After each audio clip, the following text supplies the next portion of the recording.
back sa aking YouTube channel, Amski TV. Shoutout po sa inyo lahat na makapanood ng video nito. So ayun guys, posible nga kaya na magkaroon ng pagkakaisa or pagsanib puwersa ng administrasyon at ng mga oposisyon ngayong darating na 2025 election. So ayon kasi sa balita na itong si dating Senador Antonio Trillanes ay isusulong ang Pink Red Coalition. So Trillanes working on Pink Red Coalition for senatorial slate in 2025. Ayan. Yan. So, para labanan no, ang mga nagbabalak na namang bumalik sa posisyon itong mga Duterte. No? So, kung matatandaan na inanunsyo ni Vice President Sara Duterte na tatlong Duterte ang tatakbo sa pagkasenador ngayong darating na 2025 election. No? So, kaya itong si dating Senador Antonio Trillanes naisip itong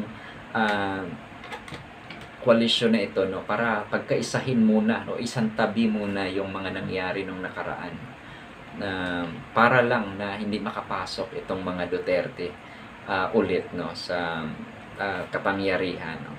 So, yun. So, para naman sa akin, no, sa akin lang, no,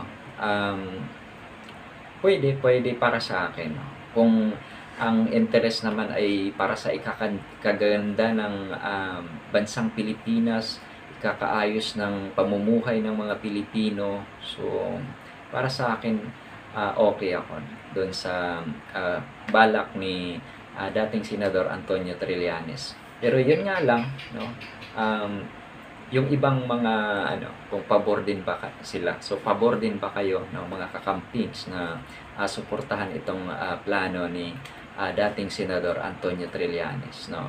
Na pagkaisahin muna no, ang administrasyon at ang mga oposisyon ngayong darating na 2025 election. So sa ngayon kasi nakikita rin naman natin na na meron namang nangyayari sa bansang Pilipinas no na talagang nakikita natin no kagaya na lang nung paglabas ni dating Senadora Leila de Lima na inosente doon sa mga kasong gawa-gawa na ibinibintang sa kanya, di ba? So ngayon napatunayan na malinis no di ba? So nalampasan ni dating Senadora Leila de Lima yung mga paratang yung mga kaso na isinampa laban sa kanya no nagawa-gawa lang pala no para madiin lang siya no. So yun yung nagawa ngayon ng administrasyon no na para makikita natin na umuusad no na may hustisya ang Pilipinas no. So doon pa lang no. Tsaka huwag tayong pumili ng mga leader na pro-China no, pro-China na, di ba? So piliin natin yung may pagmamahal sa bansang Pilipinas no na hindi na ang Pilipinas ay para sa mga Pilipino, hindi yung hindi tayo basta-bastang sakupin lang ng di ba mga banyaga like mga China no? Mga Chinese no. So yun lang no? Yun kayo kung ano yung reaction nyo, so ano yung opinion nyo, ano yung saloobin nyo no. So alam ko naman na hindi naman lahat ng mga kakampings ay pabor dito no. So di ba, pero kung sa ikakabuti at ikakaganda ng bansang Pilipinas, why not, di ba? So pwede tayong magtulungan, magkaisa. Diba? So, pero merong iilan dyan, merong na alam ko na hindi talaga kasi may nabasa nga din ako. So, Marcos and Duterte, pareho lang, diba? So, gano'n pa man. Tapos, yun nga, malalaman natin yan sa mga darating na araw. Kasi nga, sabi nga din ni PBBM, no, na nandyan pa rin yung unit team.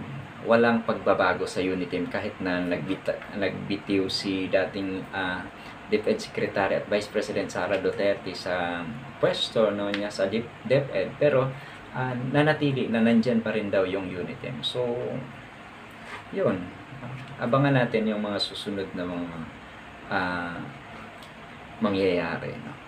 So kung mangyari man na magkaroon ng koalisyon, no, para ipanalo at masuportahan lang yung mga kandidato ng administrasyon at ng oposisyon, no?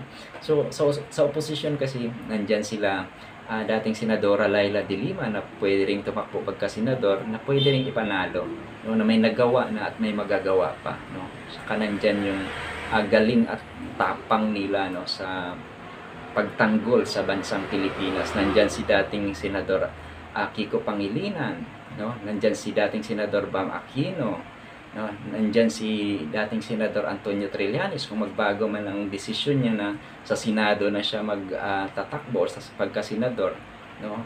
Kasi nababalitaan natin na sa Caloocan siya magtatakbong mayor, no? Tsaka alam ko na susuportahan din ito.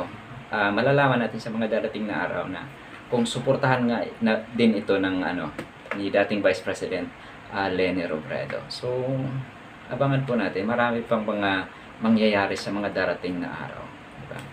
So yun lang guys, comment nyo guys yung mga opinion nyo, yung mga nasa loob nyo, no, kung pwede ba or okay ba na makipagsanib pwersa tayo sa kanila, or okay ba na magkaisa muna, no, at isang tabi kung ano man yung mga nangyari dati. So yun lang guys, no. Thank you so much for watching. Bye bye.